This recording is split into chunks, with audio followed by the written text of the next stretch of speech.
Eh ben, bonjour à tous, merci d'être venus. C'est vrai que c'est un sujet qui fait venir du monde parce que c'est vraiment opérationnel. Donc, l'idée, c'est qu'on arrive à prendre un peu de temps pour faire un point assez précis avec vous. Et n'hésitez pas à partager aussi vos expériences parce que c'est toujours intéressant aussi d'avoir voilà, vos contraintes, vos problématiques, vos questionnements. On les fera partager à tout le monde. Donc rapidement pour se présenter, donc nous on vient avec Quentin du cabinet Indigo. Donc le cabinet d'Indigo, c'est un cabinet d'expertise en développement durable de manière générale, donc que ce soit sur la mobilité, les déchets, les bâtiments. On est sur l'ensemble de la France. On est aujourd'hui presque 300 sur l'ensemble de la France et toute la question de la stratégie de motorisation, c'est quelque chose qu'on a vraiment de manière forte chez nous, puisque c'est aussi bien un domaine de l'énergie que la partie mobilité, voire même déchets avec les questions de biométhanisation. Donc, c'est vraiment quelque chose qui nous parle à tous.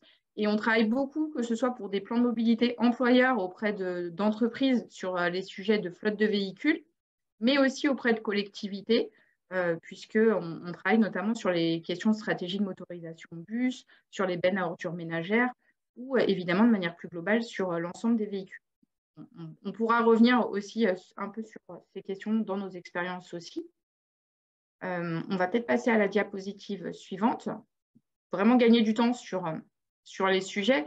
On va prendre 3 temps. Là, c'est important, n'hésitez pas dans les questions que vous allez poser, on fera des petites pauses à chacun de ces temps pour pouvoir justement répondre au mieux à vos questions, voire même faire un partage d'expérience avec vous. Si quelqu'un nous met un exemple, on le lira tous.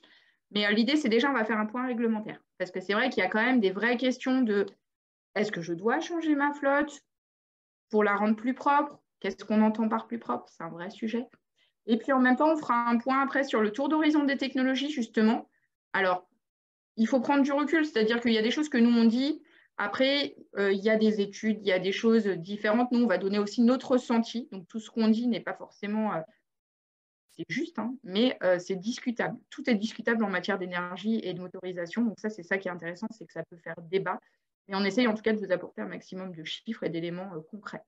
Et puis ensuite, on fera un point sur les questions de mise en œuvre et de stratégie, notamment des éléments opérationnels qui vont être identifiés en amont. Voilà, j'espère que c'est clair. Donc, on va passer tout de suite au point réglementaire. Donc déjà, c'est quoi la flotte de véhicules? Ça, c'est important. Ça posera aussi des questions un peu peut-être plus pointues. Alors, n'hésitez pas s'il y a des questions, il y a des choses qu'on va essayer de passer assez vite, mais si vous voulez qu'on revienne dessus, n'hésitez pas. En gros, c'est tous les véhicules qui sont mis à disposition des agents par la collectivité, qui souvent appartient à la collectivité. Pas que, on va y revenir tout à l'heure, c'est un élément un peu de teasing, mais j'y reviendrai aussi, c'est important. La question de la sous-traitance, elle est intégrée, et on y reviendra de manière juridique, dans la partie flotte de véhicules. C'est-à-dire que la stratégie qu'on donne, elle porte sur la flotte, qu'elle soit celle qu'on a parce qu'on l'a achetée, mais également celle qu'on met à disposition. Donc ça, c'est un élément, on y reviendra tout à l'heure de manière plus claire. On peut avoir plusieurs formes de véhicules et de flottes. On peut avoir des flottes sous forme de poules. Donc là, c'est vrai que c'est un nombre de véhicules qui est mis à disposition et après, les agents vont le réserver par différents types de moyens, que ce soit des outils simples, agenda Outlook, jusqu'à des formes plus complexes, on va dire, ou en tout cas plus intégrées avec les boîtes à clés. On peut avoir aussi des véhicules qui sont affectés à une personne. Alors souvent, il y a des règles un petit peu particulières, mais on a aussi les véhicules qui sont affectés à un service. Tout ça, ça rentre dans le pool de véhicules. On peut avoir des traitements différents, enfin dans le pool de véhicules, dans la flotte de véhicules. On peut avoir des traitements différents, mais il n'empêche que ça rentre dans la flotte et notamment dans les stratégies qu'on amène après en termes d'action. On continue peut-être sur la diapositive d'après. Donc là, sur les véhicules, on a différents types de véhicules. De manière simplifiée, qu'on retrouve d'un point de vue juridique, c'est pour ça qu'on a un peu séparé. On va avoir vraiment cette question de poids, en fait, avec les véhicules qui sont inférieurs ou supérieurs à 3,5 tonnes. Et là, pour le coup, on va retrouver plusieurs types de véhicules. On a le véhicule utilitaire de service, on a le véhicule utilitaire léger ou le véhicule léger. On a ensuite les autobus et les autocars, et après, on a les plus de 3,5 tonnes, donc, notamment l'autobus et l'autocar aussi, mais on peut retrouver les bennes à ordures ménagères, on peut retrouver des camions. Voilà, la liste, elle est assez globale. On a beaucoup de choses. On verra avec Brest Métropole aussi que souvent, vous avez énormément de choses dans votre parc. Et si on est dans une logique de flotte et de parc de véhicules, on n'est pas que sur ces véhicules. On peut aussi avoir des vélos, on peut avoir du vélo à assistance électrique, on peut avoir des balayeuses, on peut avoir des petits outillages qui rentrent dans, on le verra avec Brest Métropole aussi, dans sa liste de suivi de la flotte. Mais pour le coup, elles ne sont pas forcément classées dans la même catégorie. Donc, on a des véhicules de police, voilà. Le panel peut être très large et c'est intéressant d'avoir en tête tous les véhicules qu'on a parce que vous les gérez au quotidien possiblement. Mais en même temps, dans la réglementation, on va voir qu'il y a des différences par rapport aux différents types de véhicules et notamment par rapport aux différents types de gabarits. Voilà, j'espère que je suis claire. Après, on va continuer, donc on va rentrer vraiment sur l'aspect réglementaire. Quelles sont aujourd'hui les exigences? Parce que quand on parle de stratégie, de motorisation, de décarbonation, c'est vrai qu'on se pose la question de... souvent, c'est une volonté politique, ou en tout cas, on a des feuilles de route dans le cadre des plans climat, air, énergie, par exemple, territoire. On les a aussi, on verra, dans les zones à faible émission. Mais concrètement, quelles sont réellement les exigences? Donc aujourd'hui, on voit qu'on a des dispositions pour favoriser de toute façon les véhicules à faible émission et à très faible émission. On verra tout à l'heure. Donc, les véhicules à faible émission, aujourd'hui, elles sont identifiées par les grammes CO2 qui sont émis. Donc, aujourd'hui, la définition du véhicule à faible émission, c'est moins de 50 grammes CO2 émis par kilomètre roulé. Les véhicules à très faible émission, c'est soit les véhicules hydrogène, soit les véhicules électriques, car il n'y a pas de rejet de CO2 dans l'atmosphère. Aujourd'hui, on est vraiment logique qualité d'air, véhicule faible émission, véhicule très faible émission. Ces obligations, résultat, portent à chaque fois sur un pourcentage en lien avec le véhicule à faible émission et ou le véhicule à très faible émission. Donc, ces obligations, elles portent sur les flottes des collectivités et également vers les flottes d'entreprises. On va avoir un petit tableau récapitulatif après. Après, on a aussi des mesures de facilitation de points de recharge. On va rentrer un peu plus dans le détail tout à l'heure, mais sur les installations et infrastructures de recharge de véhicules électriques, où là, pour le coup, on a aussi des facilitations d'équipement des parkings, que ce soit sur les immeubles collectifs ou privés, avec des obligations légales, donc notamment aussi sur les aires d'autoroute. Tout ça, c'est un peu ce qui facilite aussi, en tout cas qui va dans la mouvance d'aller vers une transition énergétique aussi. Et après, on a aussi des objectifs de réduction des émissions de CO2. Ce qu'on voit en parallèle de tout ça, c'est qu'on a un développement accéléré des zones à faible émission. Et on a le Fit for 55 qui est quand même hyper important, qui est l'interdiction à la vente de véhicules thermiques légers à partir de 2035. 2035, officiellement, enfin, c'est demain. Maintenant, on sait que ça paraît complexe, mais il n'empêche qu'aujourd'hui, c'est la route vers ça, c'est qu'en 2035, normalement, on n'a plus de véhicules thermiques. Alors, c'est des ratifications qui sont en cours de discussion, on est sur une logique européenne, mais en tout cas, actuellement, on est quand même sur la fin de vente de véhicules thermiques légers avec la possibilité, ou en tout cas les réflexions en cours sur les carburants synthétiques. Donc ça, c'est vraiment actuellement, tout ça fait qu'aujourd'hui, au-delà même du réglementaire, on a des choses qui incitent, qui vont vers la transition énergétique, en plus de tout ce qui va être des politiques territoriales qui sont dans le sens de toute façon de cette transition. On va aller à la diapo d'après. Donc, petit focus sur les zones à faible émission et les restrictions. Aujourd'hui, c'est important parce que c'est des dispositions qui visent à améliorer de la qualité de l'air. Même si on est sur des zones restreintes, il n'empêche que ça pose la question de tous les véhicules qui sont aussi dans une aire plus globale, puisque ce sont des gens qui viennent sur le pôle métropolitain, en tout cas sur les zones à faible émission. Donc aujourd'hui, on a des restrictions d'accès effectivement à certaines zones, aux véhicules qui ont le plus fort impact sur la qualité de l'air. On a 43 agglomérations qui sont identifiées aujourd'hui pour mettre en émission, donc d'ici 2025, avec des modalités qui sont variables selon les territoires, des tranches aussi en termes de planning qui sont identifiables. Toutes ces restrictions de circulation, elles ont vraiment pour objectif, encore une fois, de pouvoir baisser l'impact, donc d'améliorer la qualité d'air, de mettre en place des mesures d'urgence prises par les préfectures lors des pics de pollution. Et puis, bien évidemment, ça peut potentiellement impacter la circulation des véhicules, enfin, ça va impacter la circulation des véhicules les plus polluants. Donc vraiment, ce point sur les zones à faible émission, même si ça ne touche pas l'ensemble du territoire, impacte aussi les stratégies des flottes de véhicules de ces territoires qui vont avoir des zones à faible émission, voire plus larges, parce que comme je vous disais, on peut aussi se déplacer vers ces zones. On peut basculer sur la diapo d'après. Donc, au niveau du cadrage réglementaire, là, on vous a plus mis aujourd'hui les différentes lois ou les règlements ou les directives qui impactent directement vos stratégies. Donc, on a notamment la loi d'orientation des mobilités, avec notamment l'article 77. On a aussi la loi climat et résilience. On a aussi des réglementations sur les véhicules lourds, des directives sur les carburants alternatifs. Et puis, on a aussi le code de l'environnement avec justement la définition des véhicules à faible émission, véhicules très faible émission, l'obligation de publicité du pourcentage de véhicules à faible émission et de véhicules à très faible émission, et puis les formations de sensibilisation des utilisateurs à l'éco-conduite.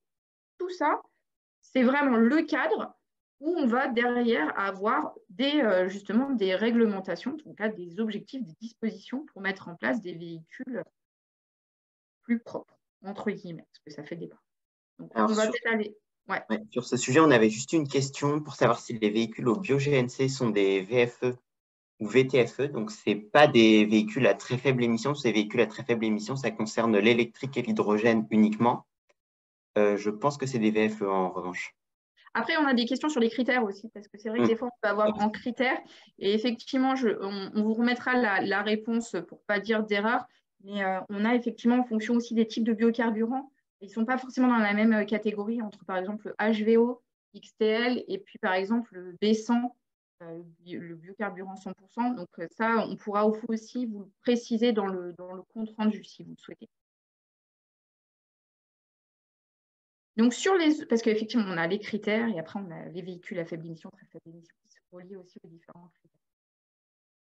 Sur les obligations par rapport aux flottes d'entreprises et d'administration publique, on vous a mis quand même si là, on est en logique collectivité, on vous a quand même mis la question des entreprises parce que c'est intéressant de l'avoir en tête. Donc, on va avoir l'État et ses établissements et les collectivités et entreprises nationales. Et puis, après, on a les flottes d'entreprises. Donc, on a des paliers. C'est-à-dire que 2024, 2025, 2026, 2027, 2030 sont des paliers avec à chaque fois des pourcentages de renouvellement. On est bien sur du renouvellement, c'est-à-dire qu'on est sur l'acquisition par rapport à ça de véhicules avec le pourcentage de renouvellement de véhicules à faible émission ou à très faible émission. Donc, quand on regarde le tableau, vous avez par exemple pour collectivité 30% des renouvellements jusqu'à 2024 qui doit être fait à hauteur de, jusqu'à fin 2024, jusqu'à 30%. À partir de 2025, c'est 40%. Après, vous avez, à partir de 2026, une part de véhicules à très faible émission qui doit être de l'ordre de 37% dans votre renouvellement. Et après, vous avez 70%, dont 40% à compter du 1er janvier en véhicules à très faible émission. Donc ça, c'est vraiment le tableau qui montre à la fois le pourcentage de renouvellement en véhicules à faible émission avec une part de véhicules à très faible émission dans ce renouvellement. On est bien sur du renouvellement et on est bien sur une gestion directe et indirecte, c'est-à-dire que tout ce qui est sous-traitance, délégation de services publics rentre dans cette stratégie de renouvellement. Ça, c'est important. Après, on parlera flotte bus de manière un peu particulière, etc. Mais il faut avoir ça en tête, même si après, on va voir qu'il y a des différences. Et là, on est sur vraiment des véhicules légers. La flotte de plus de 20 véhicules. On verra après dans le détail sur des gabarits plus lourds. Voilà, donc ça, c'est le tableau. Il faut vraiment l'avoir en tête parce que c'est le côté réglementaire. Et après, on vous a identifié ce tableau où, en gros, on a les mêmes choses, mais par rapport au poids et par rapport aux obligations. C'est-à-dire que quel véhicule? Globalement, toutes les flottes. On a quelques exceptions réglementaires. Vous l'avez dans la partie gauche. Véhicules agricoles, véhicules de chantier, protection civile ne sont pas intégrés à ces obligations réglementaires. Donc ça, c'est vraiment important de l'avoir en tête. Il y a quand même des exceptions.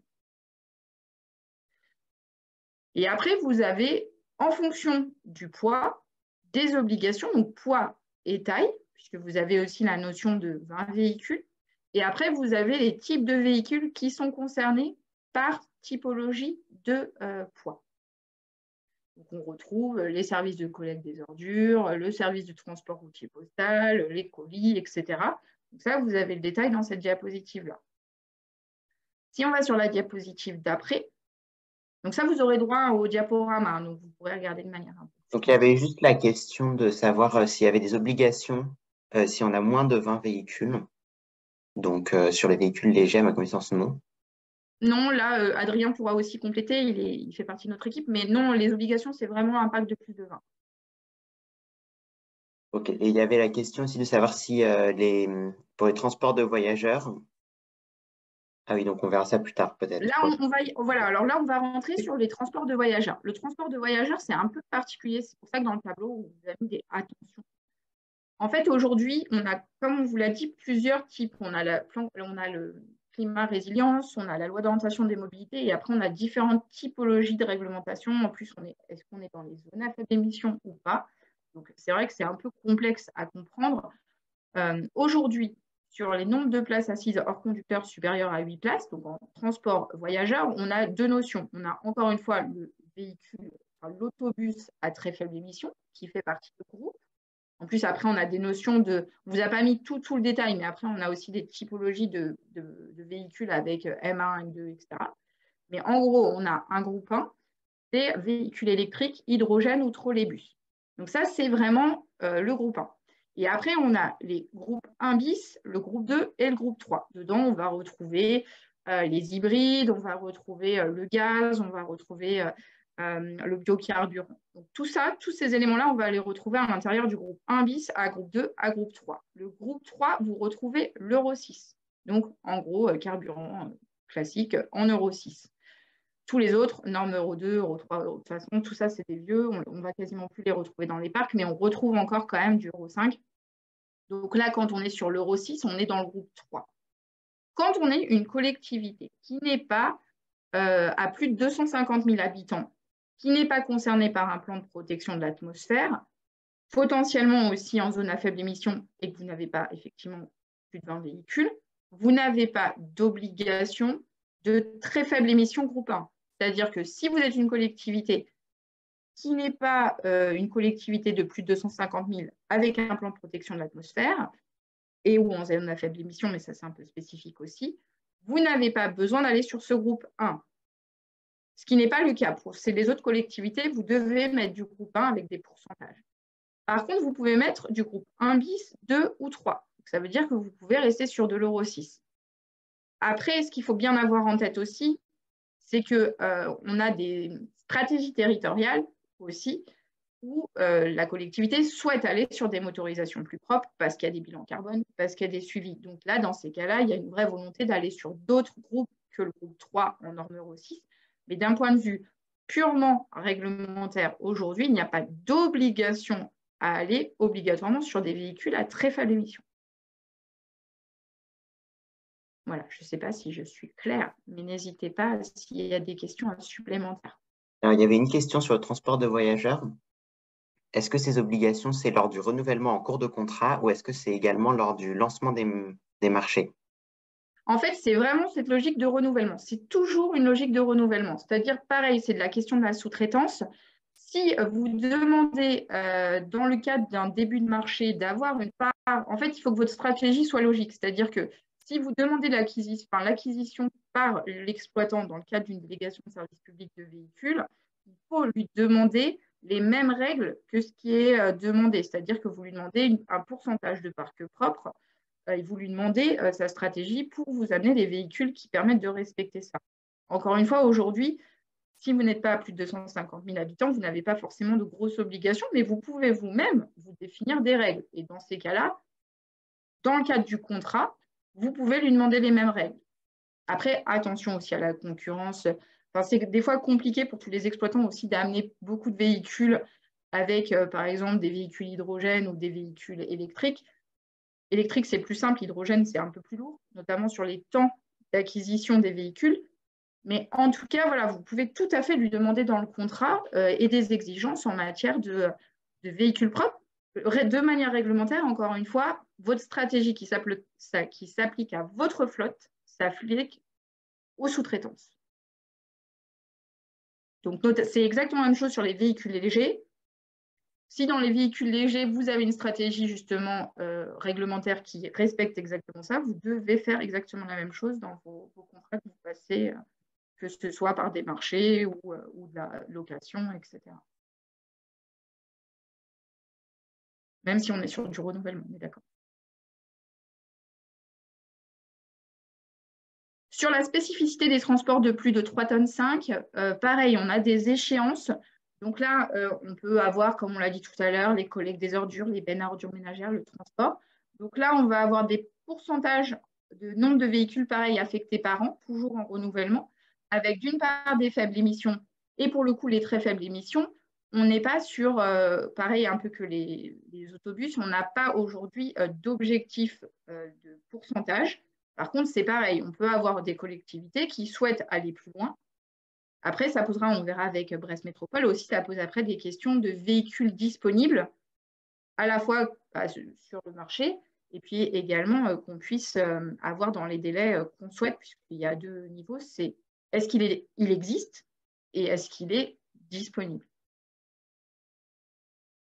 Voilà, donc ça, c'est des chiffres que vous pouvez retrouver, 10% du 1er juillet 2022 au 31 décembre 2025 et 15% à compter du 1er janvier 2026. Donc là, sur les 3,5 tonnes, les plus de 3,5 tonnes. Est-ce qu'il y a d'autres questions? Non, c'est bon? Là, il y a pas mal de questions, on fera peut-être un point en fin de partie après cette semaine. Ça marche. Donc après, là, on vous a fait un petit focus, je vais passer assez vite parce que j'en ai déjà parlé. Mais effectivement, il y a les questions de gestion directe et indirecte, notamment en lien avec le code dans l'environnement. Et ce qu'on vous disait, c'est qu'aujourd'hui, la question de la sous-traitance, elle est quand même bien identifiée. Donc là, on vous a mis les éléments en lien avec les articles pour que vous ayez bien en tête. Voilà. Et puis pareil, la question de l'achat, de la location-vente, le crédit bail, tout ça, c'est bien explicité dans les articles qu'on vient de citer dans la diapositive. On peut peut-être passer à la diapositive d'après. Donc là, on fera après le tour d'horizon. Donc là, il y a peut-être beaucoup de questions. On a pas mal de questions, oui. Donc, la question déjà de savoir si les réglementations sur le transport de voyageurs s'appliquent aussi au transport scolaire. Non. Effectivement, les transports scolaires, c'est spécifique, on le mettra bien, mais ce n'est pas concerné. Donc ça, pareil, peut-être que je dis une erreur. Non, là, je suis quasi sûre. Mais si, par exemple, on dit que de toute façon, toutes les questions, on va les vérifier, on vous y répondra après. Mais pour le coup, je suis sûre. Donc, je vais essayer de faire le tour des questions. S'il y en a qu'on ne peut pas passer, on vous répondra après. Il y a des questions un peu sur les véhicules qui sont concernés, notamment les véhicules de sous-traitance liés aux espaces verts qui doivent être considérés. Pour moi, oui. Normalement, oui. Si, encore une fois, il y a la diapositive, tu peux peut-être la remettre où il y a le tableau avec les exceptions. Et puis, il faut croiser l'exception et le gabarit. Parce que ce qu'on vous mettait, c'est qu'il y a dans le tableau, il y a là, ce que vous voyez à gauche, c'est vraiment les exceptions.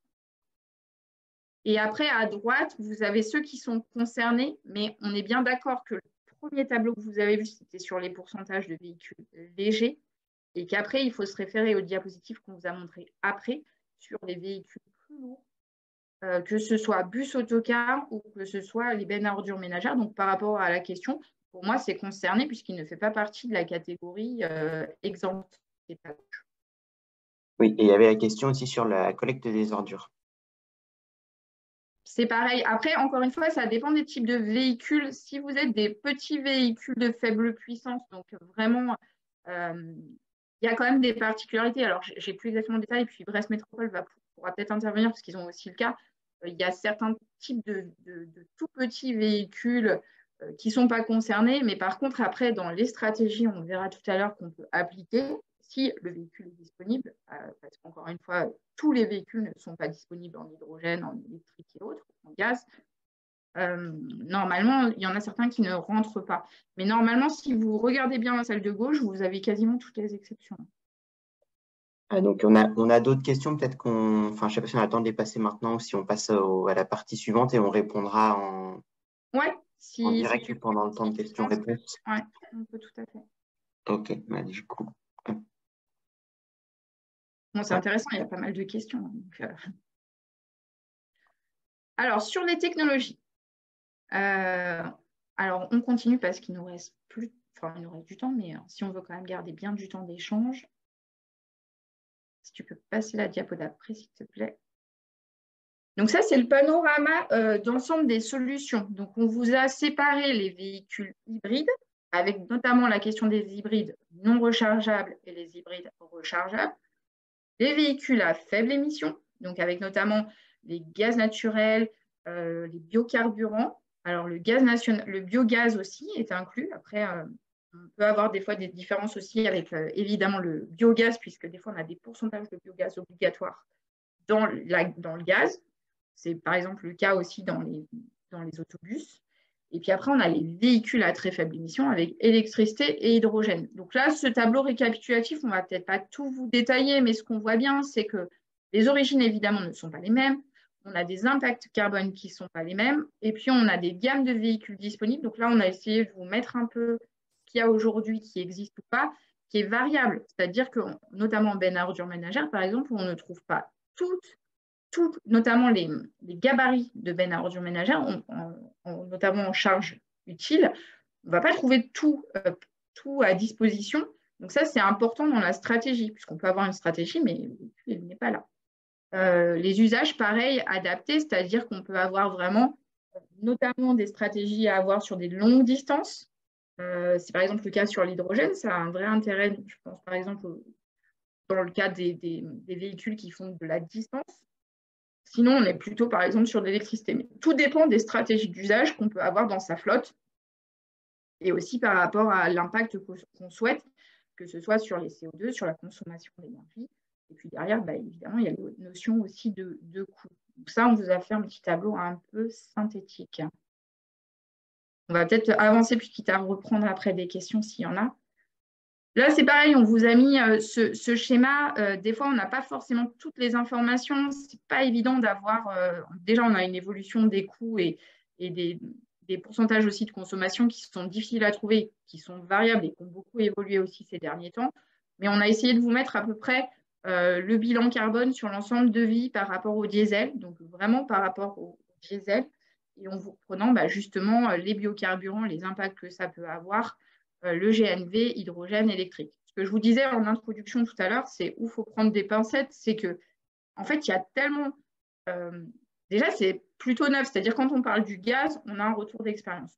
Quand on parle de l'électrique, ça dépend du type de véhicule, on a une expérience qui est plus ou moins grande. Donc, encore une fois, par rapport au gabarit de véhicule. Et après, on a aussi pareil sur les biocarburants. Finalement, c'était très, très niche. Aujourd'hui, on voit qu'on a de plus en plus de demandes. Donc, on commence à avoir un peu plus de matière, notamment pour comparer. Mais voilà, il y a des chiffres qui restent un peu encore pas évidents à analyser. Nous, on vous a mis ce qu'on pense. Après, c'est aussi discutable, évidemment. Je passe peut-être, on pourra y revenir après sur les impacts dans le détail. Là aussi, c'est aussi pour que vous ayez des chiffres. On ne peut malheureusement pas tout détailler, mais on pourra y revenir. Après, sur les autres impacts environnementaux, globalement, c'est aussi important d'avoir en tête parce qu'on parle beaucoup des émissions CO2, mais après, il y a d'autres questions. Il y a le bruit, il y a la qualité de vie de manière générale, il y a la qualité de l'air, évidemment, avec le CO2. Mais après, on a aussi des impacts très forts sur les ressources en minéraux, par exemple pour l'électrique, avec la question des batteries, et de l'hydrogène avec la platine. On a aussi une dépense énergétique extrêmement forte, par exemple pour l'hydrogène décarboné, en concurrence avec la décarbonation de l'industrie. On a aussi un impact fort au changement d'affectation des sols si on regarde le superéthanol. On a aussi des impacts sur la qualité de l'air pour le GNV et les motorisations hybrides, puisque finalement, on l'a vu avant, le pourcentage, il n'est pas très impactant. Et puis, on a l'ensemble de ces facteurs qui poussent effectivement à diversifier les sources d'énergie et favoriser au maximum le report modal. On verra sur la stratégie, parce que ce qu'on dit souvent, nous, quand on accompagne une collectivité ou une entreprise, c'est qu'il n'y a pas de solution magique. Elle dépend énormément de votre usage. Et c'est pour ça que c'est important, c'est-à-dire que est-ce qu'on veut de la qualité d'air dans le quartier et avoir un impact fort? Effectivement, le véhicule à très faible émission est évident. Inversement, est-ce qu'on a des grandes distances? C'est vraiment des questions, on le verra dans la stratégie, qui sont extrêmement importantes puisqu'on a de toute manière des impacts environnementaux sur l'ensemble, alors environnementaux, encore une fois, au sens large, sur l'ensemble des types d'énergie qu'on va potentiellement utiliser. Voilà, la liste n'était pas exhaustive, c'était pour vous donner une idée qu'en fait, sur chacune, de toute façon, on a sur un plan un impact qui n'est pas neutre. Je ne sais pas si je suis claire. Donc, on va passer peut-être à la diapositive d'après. Donc, sur les principaux facteurs d'évolution, donc là, c'est ce qu'on disait tout à l'heure, on en parlait, on a une tendance réglementaire et de marché qui devrait favoriser l'électrification. Déjà, parce qu'effectivement, en 2035, normalement, on ne peut aller que sur du véhicule à très faible émission. Et puis aussi, à terme, sur la mobilisation de l'hydrogène pour l'industrie. Et puis, encore une fois, de la question de l'hydrogène sur de la courte distance. L'hydrogène sur le véhicule léger, honnêtement, ce n'est pas forcément le plus pertinent. Hein. Donc, voilà, il y a des choses qui font que de toute façon, on tend sur la logique d'électrification. Après, on a aussi un coût d'énergie, notamment fossile et des matières premières, qui devrait rester structurellement à la hausse, donc avec aussi l'incitation au développement des véhicules plus légers, la réduction des flottes et le report modal. Ça, on en parlera dans la stratégie. Il y a une vraie question sur ces sujets-là. Et puis après, aujourd'hui, on est dans une situation où on a vu pas mal de stratégies, par exemple l'hydrogène avec les appels à projets hydrogène des territoires. On avait aussi beaucoup de choses sur notamment le développement du gaz. Et là, on voit bien que le coût de l'énergie, les incertitudes sur l'approvisionnement font que de toute façon, ces stratégies-là, elles sont en réflexion à nouveau. C'est vrai qu'à la fois financièrement et le portage aussi et de l'impact même environnemental, avec l'approvisionnement notamment des énergies, pose des questions assez profondes. Pareil, on a aussi des questions de capacité d'approvisionnement en énergie fossile à terme avec le bilan environnemental défavorable. Donc, si on va sur la diapositive d'après, là, on vous avait mis un petit focus sur les infrastructures de recharge de véhicules électriques, mais c'est pareil, je ne vais peut-être pas trop rentrer dans le détail, mais c'est pour que vous l'ayez. C'est notamment tout ce qui était justement les pourcentages de réglementation d'obligation sur la mise en place d'infrastructures de recharge de véhicules électriques. Ça, on vous laissera le lire tranquillement. La diapo d'après, donc là, pareil, on vous a fait une petite synthèse par motorisation. Alors, il y a beaucoup de points d'interrogation parce que, encore une fois, déjà, c'est très difficile de se projeter. On vient de le voir et de le subir ces derniers temps. Franchement, on n'avait pas du tout estimé les impacts, notamment de coûts d'évolution du gaz en lien aussi avec la guerre en Ukraine, etc. Donc, tout ça, c'est des choses sur lesquelles on a mis des points d'interrogation puisque nous ne sommes pas Madame Irma. Et c'est compliqué d'arriver à identifier tout ça. Par contre, on a quand même essayé de se mouiller un petit peu en vous mettant des rouges et des jaunes et des verts parce qu'on se dit que c'est une tendance et que, voilà, je ne dirais pas, oulala, Indigo avait dit orange et ce n'était pas orange. C'est vrai, mais on va tenter quand même. Donc, on a essayé de projeter la situation en 2035 sur les coûts, sur la disponibilité de l'énergie, sur l'abondance de l'offre, sur le bilan environnemental, sur les incitations réglementaires. On a fait le même exercice sur aujourd'hui pour voir les progressions. Maintenant, encore une fois, hein, ça va aussi dépendre. Est-ce que les zones à faible émission vont vraiment se mettre en place en 2025?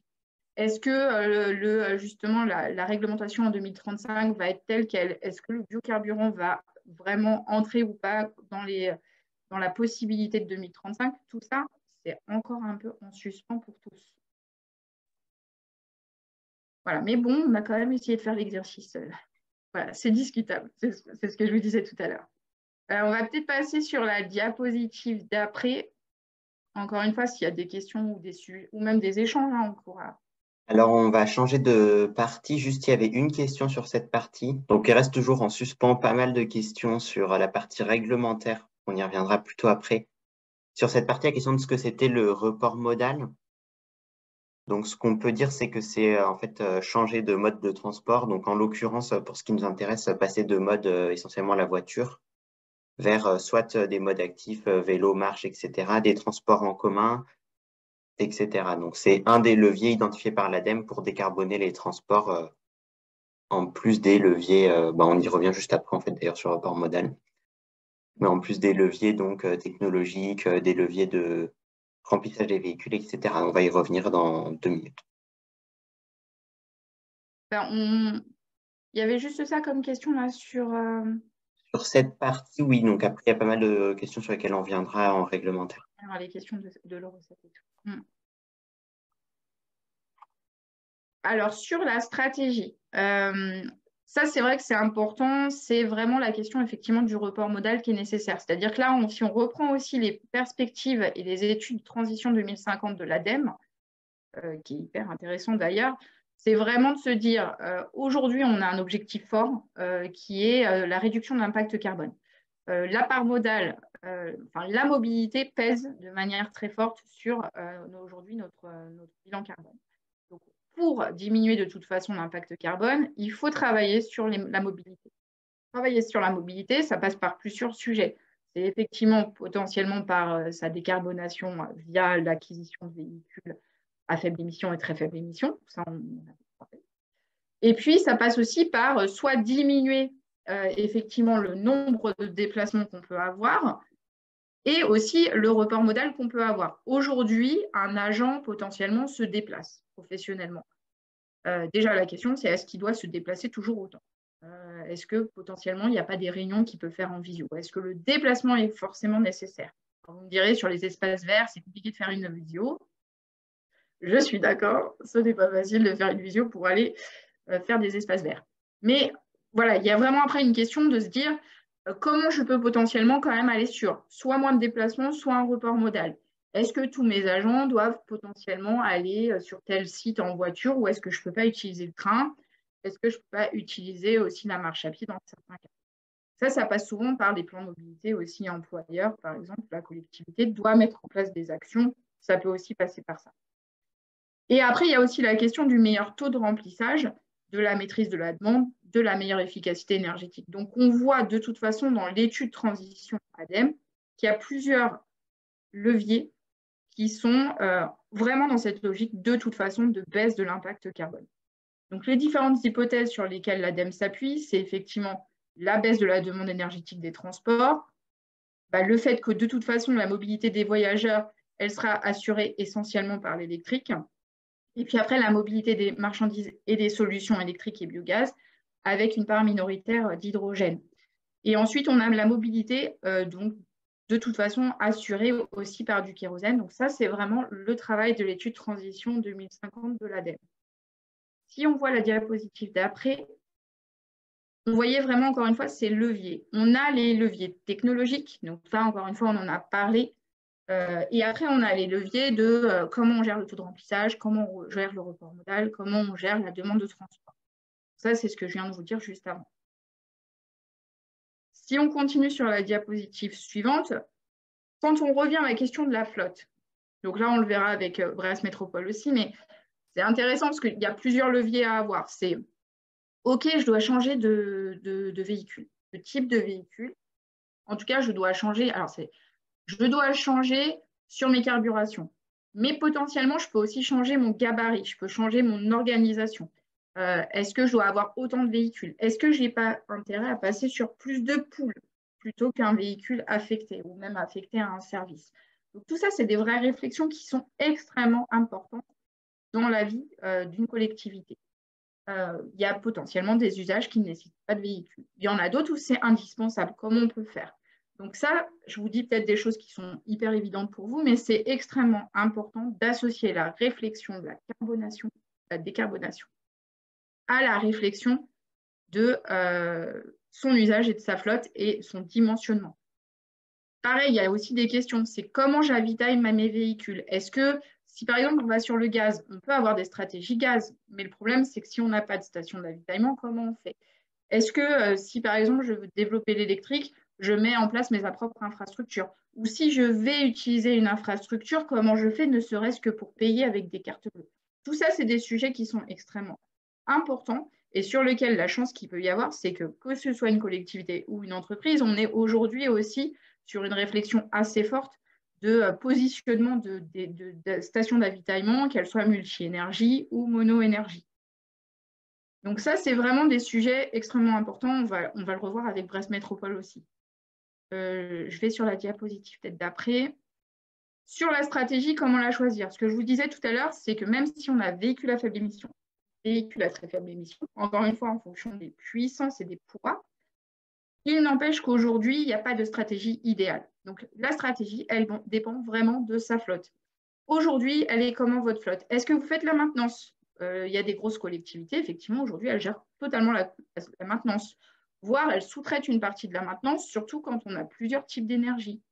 Le territoire, il est comment? Est-ce qu'on a du relief? Est-ce qu'on n'a pas de relief? Est-ce qu'il fait froid? Est-ce qu'il fait chaud? Tout ça, ça rentre en compte dans la stratégie. Est-ce qu'on a des contraintes et opportunités financières? Est-ce qu'on a plus de facilité? Nous, on a travaillé il n'y a pas longtemps sur plusieurs collectivités.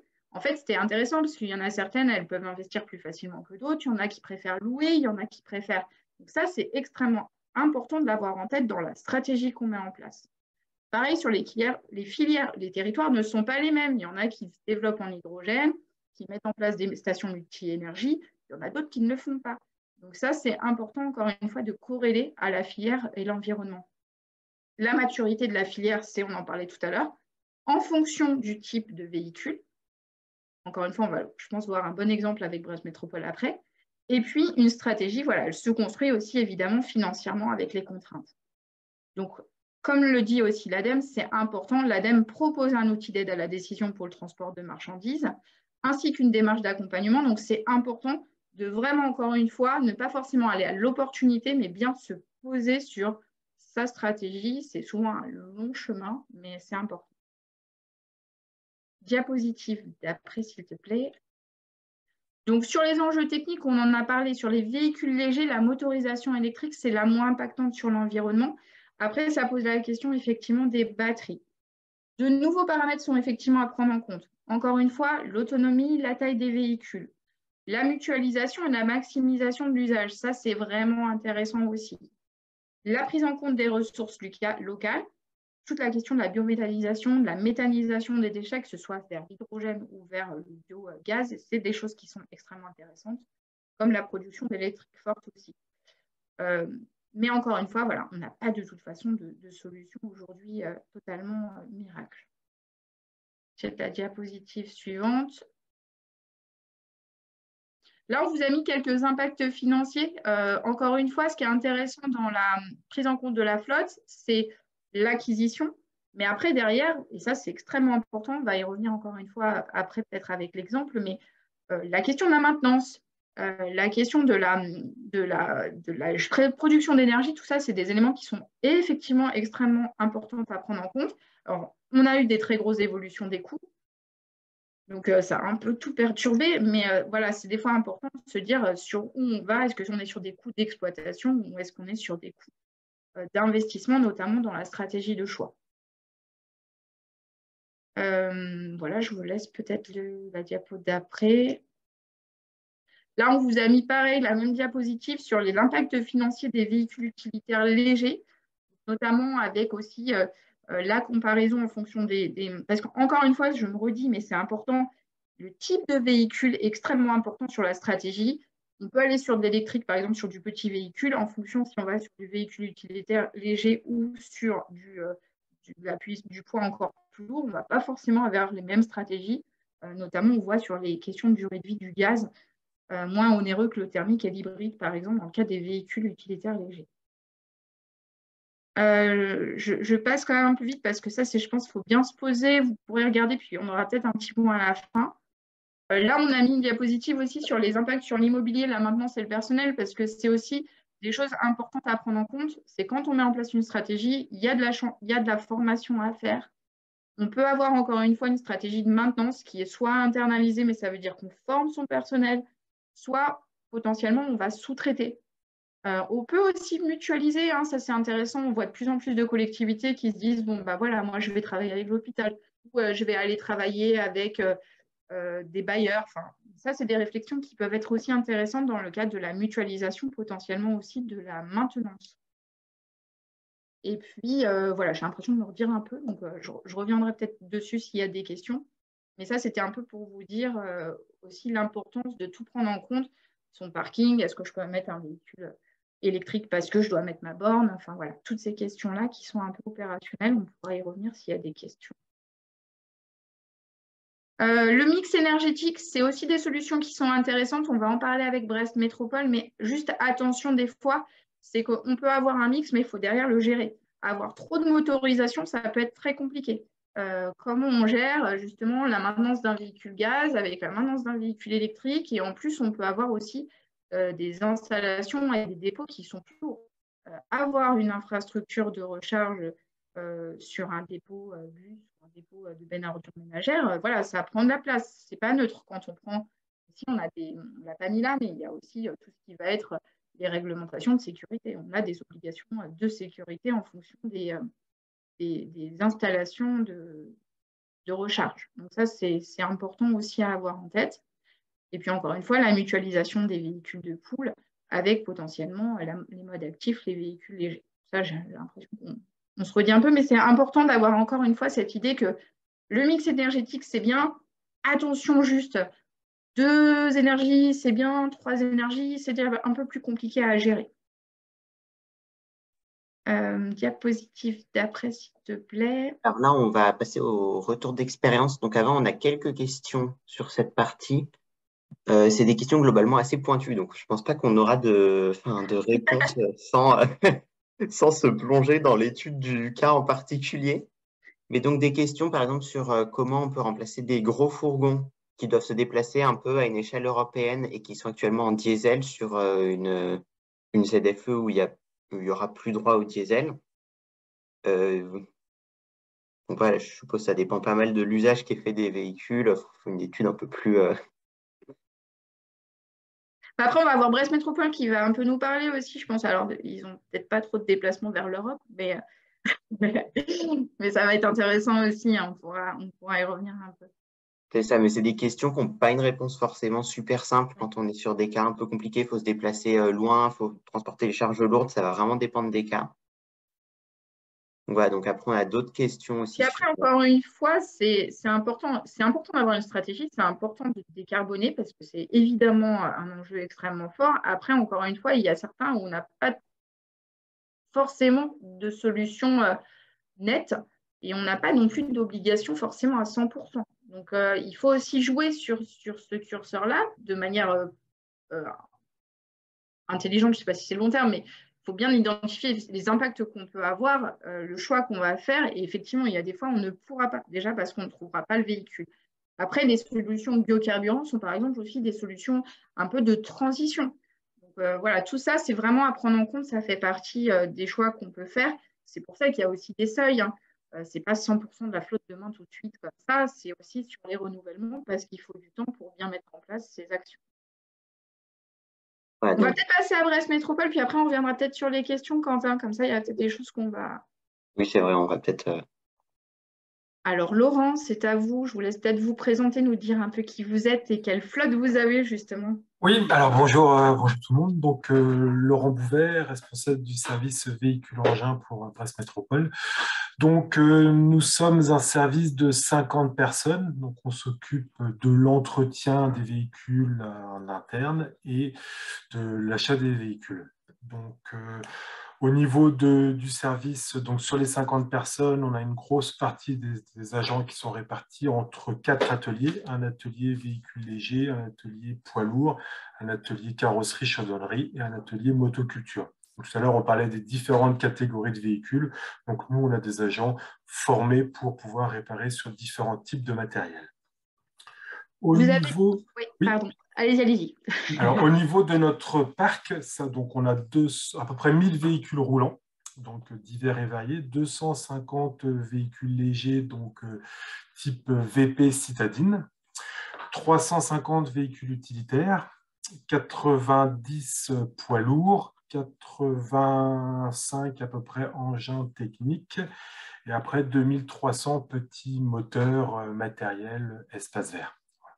Donc, le nombre aussi s'explique par rapport au niveau de la collectivité. On est 3500 agents. Donc, on fait énormément de choses en régie, donc, que ce soit les espaces verts, la voirie, la collecte, la propreté, l'éducation. le portage de repas, les terrains des gens du voyage. Donc, ça nécessite forcément de pouvoir déplacer les gens. Et comme vous l'avez dit tout à l'heure aussi, ça nécessite d'avoir du matériel et des véhicules très diversifiés, très adaptés à chaque métier. Donc ça, pour nous, c'est vraiment un travail du quotidien de travailler avec chaque direction pour pouvoir adapter les véhicules au mieux aux demandes terrain. Sur la transition, justement, énergétique, c'est un sujet nouveau ou vous le traitez déjà depuis un moment? Alors nous, on a déjà commencé à travailler sur cette transition depuis 2015, puisque depuis 2015, on a commencé à acquérir des véhicules électriques qui répondaient aux besoins. Depuis qu'il y a eu la loi sur la transition énergétique, on a suivi et on a respecté le pourcentage de renouvellement de véhicules propres. Alors, au niveau de la collectivité, on a décidé de faire un choix sur plus un mix énergétique en fonction des catégories de véhicules. Donc, pour les véhicules de moins de 3,5 tonnes, on est parti sur un remplacement en respectant le niveau pour des véhicules électriques, donc ce qui est relativement facile pour les citadines et pour les petits utilitaires, mais un peu plus compliqué pour les gros utilitaires. Pour les poids lourds, donc on a fait l'acquisition l'année dernière de 3 bennes à ordures ménagères au bio-GNV, donc pour pouvoir tester. Alors, pourquoi ce choix-là un petit peu tard? C'est parce que vous avez parlé aussi de la distribution et de l'avitaillement. Et ça fait seulement depuis 2 ans que nous avons une station de disponible sur Brest. Après, on a peu de choix, on n'a pas d'hydrogène en local, on n'a pas énormément d'orientation. L'orientation qui avait été prise sur les biocarburants n'avait pas été acceptée au niveau des élus, puisque l'orientation était plus sur le bio-GNV avec des usines de biométhanisation aux alentours de la métropole. Donc voilà l'orientation par rapport à ça. Et pour tout ce qui est aussi transport de personnes, donc les bus, l'orientation a été prise directement de faire une transition au niveau avec des véhicules, des bus électriques pour le transport local et sur l'extérieur de la métropole, donc qui ont une délégation de service du bio-GNV pour ce véhicule-là. Voilà. Donc la transition, oui, ça fait déjà plusieurs années. On le voit, ça a été progressif, ça met du temps à arriver tout doucement. Il y a des décisions qui sont quand même à prendre, puisque au début, dans les années 2015, il y avait très peu de types de véhicules électriques. Donc la question était, est-ce qu'on accepte de passer sur une voiture un peu plus grosse, type Zoé, alors qu'avant on avait des voitures plus petites, type Twingo. Le coût aussi était à prendre en compte, puisque à l'époque, un véhicule coûtait quasiment 50% plus cher qu'un véhicule thermique. Donc la collectivité avait décidé de prendre le pas là-dessus, en acceptant d'avoir un véhicule un peu plus gros, en acceptant de payer un petit peu plus cher, pour justement lancer et travailler un petit peu sur ce changement de mentalité, de fonctionnement. Voilà. Vous êtes beaucoup dans l'opérationnel, enfin, vous voyez vraiment les différences justement on parlait, hein, vous avez un panel extrêmement important de véhicules, vous avez aussi des types de gabarits importants dans la vie au jour le jour, sur la maintenance et tout ça. Comment vous vous organisez? Est-ce que c'est compliqué? Est-ce que justement il y a des difficultés particulières? Est-ce que cette question de gabarit, elle est prégnante? Alors oui, c'est vrai que en fonction des catégories de véhicules, on voit la difficulté vraiment de choisir, d'avoir l'orientation, de suivre un petit peu notre orientation. Alors sur les VP, c'est vrai qu'aujourd'hui, on a quand même un panel qui est relativement large, qui va correspondre un petit peu à toutes les autonomies ou à toutes les tailles, donc ça c'est relativement facile. Mais dès qu'on arrive dans le véhicule utilitaire léger, on se retrouve confronté à plein de difficultés. Alors sur des type fourgonnette, maintenant, on arrive à avoir une autonomie qui est relativement facile et un petit peu toutes les tailles, qui va correspondre un petit peu à tous les usages. Donc, que ce soit de la petite fourgonnette atelier, on va être capable de le trouver, que ce soit même du portage de repas avec une unité frigorifique. Ça s'est développé il y a peu de temps, mais on arrive à trouver de l'électrique. Par contre, dès qu'on arrive sur des gabarits un peu plus gros, type gros fourgon, donc là, ça commence à être très difficile. Alors, d'une part, par rapport à la charge utile, d'une part, par rapport à la taille, alors aussi par rapport aux besoins des fois d'attelage. aux besoins de carrossage. Donc là, on se retrouve énormément coincé et énormément restreint. Et malheureusement, ça nous oblige à rester dans une catégorie qui est le diesel. C'est ce qu'on disait tout à l'heure. Voilà. Ça, c'est toujours très compliqué. On n'a pas forcément de possibilités annexes par rapport à ça. Donc ça reste notre grosse contrainte, parce qu'après, on le voit. Alors, on peut trouver quelques solutions en électrique, mais là, on arrive tout de suite à une question aussi qui est quand même simple et puis qui concerne un petit peu tout le monde, c'est la partie budget. Voilà. Avec un coût qui est extrêmement important par rapport à un véhicule thermique. Donc malheureusement, oui, on n'a pas le choix de faire à un moment donné un choix. Et en termes de choix, justement, vous avez dû à un moment travailler, qu'on parlait sur la stratégie, sur le nombre de véhicules. Tout ça, ça a été parallèle aussi à votre stratégie de décarbonation? Alors oui, parce qu'en fait, l'achat des véhicules qui est voté donc avec une PPI sur plusieurs années, malheureusement, les budgets ne sont pas réévalués en fonction de ce choix-là. Donc l'orientation avait été de mutualiser beaucoup de véhicules pour pouvoir justement réduire le parc et de pouvoir aller chercher des véhicules plus chers, comme des véhicules électriques pour les VP. Donc sur des catégories comme les VP, on a réussi à mettre en place ce cheminement-là, donc réduire le parc pour pouvoir plus mutualiser et aller chercher des véhicules plus chers au niveau de l'électrique. Par contre, voilà, sur des véhicules métiers, donc on travaille pour essayer de mutualiser sur des utilitaires, mais ça reste quand même contraignant. Je ne peux pas forcément prêter un véhicule de voirie à la collecte ou à la propreté. Oui, c'est ça. Vous avez aussi, on l'évoquait à la fin, la partie mix énergétique. Est-ce qu'aujourd'hui, vous voyez ça comme une difficulté ou est-ce qu'elle est maîtrisable? En tout cas, comment vous faites? Alors oui, c'est une difficulté. Oui, parce qu'en fait, les énergies sont quand même relativement différentes. Donc le bio-GNV, la difficulté aujourd'hui, c'est le prix. Donc l'électricité, ça va être aussi la distribution d'électricité et d'associer en même temps les différents points qu'on peut avoir, parce que l'électricité, c'est pas juste de mettre en place une borne, c'est aussi d'associer les différents partenaires, donc qui vont être le bâtimentaire, qui va être la gestion de l'énergie, qui va être aussi de l'apport d'électricité sur site, parce que on ne peut pas tout le temps placer une borne, un stationnement et puis d'avoir l'avitaillement en électricité facilement. Alors parce que on nous demande à côté de faire des économies énergétiques au niveau consommation bâtimentaire. Et nous, et c'est pas parce qu'on arrive avec des véhicules électriques qu'on va nous dire, vous pouvez vous brancher n'importe où, n'importe comment. Donc ça nécessite un travail avec les autres. Donc l'électricité, oui, ça nécessite un travail, ça nécessite aussi de la formation, comme vous l'avez dit, au niveau des mécaniciens. Donc tout ce qui est habilitation, mais aussi recherche et un petit peu avancement par rapport à cette partie-là, puisque il y a quand même une crainte de la part des équipes des mécaniciens, parce qu'on le voit, il y a moins de travail au niveau de l'entretien.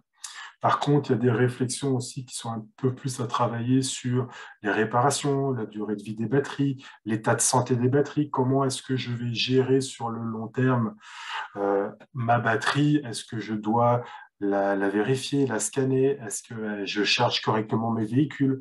Donc, on a un apprentissage aussi à faire par rapport à cette partie-là et de le travailler avec nos mécaniciens. Partie poids lourd, avec le bio-GNV, il y a quand même des infrastructures à mettre en place au niveau sécurité. Il y a des formations aussi au niveau mécanicien. Donc oui, la complexité, c'est d'arriver un petit peu à allier les différentes technologies, les différentes formations, et de monter en compétence nos agents par rapport à ça. Donc oui, c'est compliqué. Et puis après, pareil aussi au niveau de l'avitaillement. Donc la manière de se recharger, alors que ce soit du gaz ou que ce soit l'électricité, il y a la prise en compte aussi de l'usager. Donc le temps de recharge, le temps d'approvisionnement est différent de ce qu'on a à l'heure actuelle. Voilà. Donc tout ça, c'est différents points, différentes difficultés qu'on peut avoir. Là, vous, Brest Métropole, là, vous allez avoir la question de la zone à faible émission. Est-ce que vous avez l'impression que finalement, comme vous avez déjà des actions mises en place, ça ne pose pas forcément plus de questions, ou est-ce que ça va potentiellement accélérer ou avoir des impacts forts sur votre stratégie en cours? Alors oui, ça va avoir des impacts forts puisque Dès que la ZFE sera en place, donc il y aura forcément des vignettes ou des critères qui seront interdits. Donc ça nous oblige à travailler un peu plus sur justement le remplacement accéléré de ces véhicules-là. Pouvoir alors soit de les remplacer, soit de réfléchir à changer les habitudes ou le fonctionnement de travail par rapport à ça. On le voit, ça risque d'être plus compliqué sur les véhicules lourds, puisque là, justement, il y a certains véhicules très typés, comme les balayeuses, qui vont fonctionner justement dans cette zone-là. Donc, ça nous apporte un peu plus de réflexion, un peu plus de difficulté, puisque, mine de rien, on est quand même regardé du coin de l'œil par les citoyens. Donc, on a un petit peu on a un petit peu d'exemplarité à amener par rapport à ça. Donc oui, pour des catégories, c'est relativement facile, mais ça nécessite une réflexion sur le long terme. Et pour finir, est-ce que vous avez, je sais pas, un petit conseil ou quelque chose à partager, une conclusion de votre côté Alors oui, en fait, moi, le point, c'est vrai que la transition, ça se prépare. Comme vous l'avez dit, de ne pas partir dans tous les sens, de ne pas essayer toutes les technologies, de bien voir un petit peu, puis vous l'avez bien dit tout à l'heure, c'est de voir ce qui se fait en local. Est-ce que mes fournisseurs sont capables de répondre à ma demande? Est-ce que je vais pouvoir réparer, entretenir mes véhicules? Comment est-ce que les usagers, les utilisateurs de ces véhicules-là vont réagir? Parce qu'il ne faut pas oublier qu'on les achète, on les répare, mais on ne les utilise pas. Si j'impose à tout le monde un véhicule électrique et que les gens sont réfractaires à ce changement-là, ça va être très compliqué. Donc, il y a quand même une pédagogie à apporter, à travailler au fur et à mesure pour accepter le changement. Donc ça, pour moi, c'est bien important. Et puis après, voilà, de maintenir, de voir aussi les différentes possibilités, les différentes évolutions de la zone par rapport aux différents véhicules.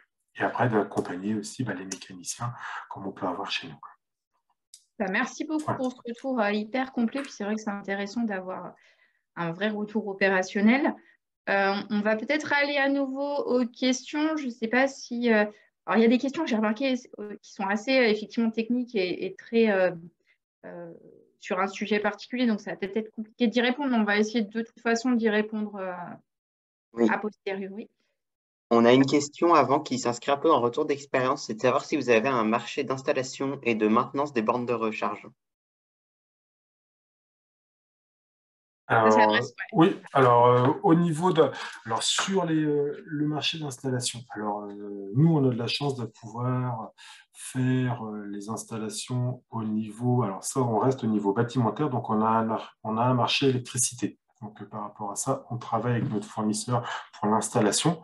Oui, on a au niveau des installations, donc au niveau de la maintenance, ça reste réglementaire et puis ça reste au niveau électricité. Donc là, c'est la partie bâtimentaire qui s'en occupe, qui fait la maintenance. Après, il y a aussi une réflexion au niveau de l'évolution des bornes, parce que en fait, si on reste sur des bornes un petit peu traditionnelles, on perd de l'information sur des véhicules électriques. Donc en ce moment, on est sur une réflexion pour pouvoir aller chercher des bornes un peu plus évoluées et de pouvoir contrôler aussi cette distribution plus pointue.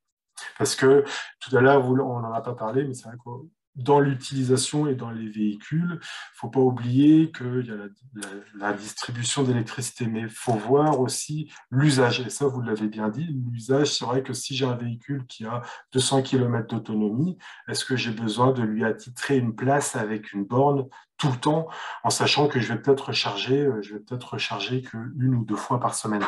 Donc l'utilisation et la fréquence doit rentrer en jeu. Donc nous, on n'est pas parti sur le principe d'associer une place de stationnement, une prise. On est parti sur le même principe que les véhicules en autopartage. On autopartage nos bornes.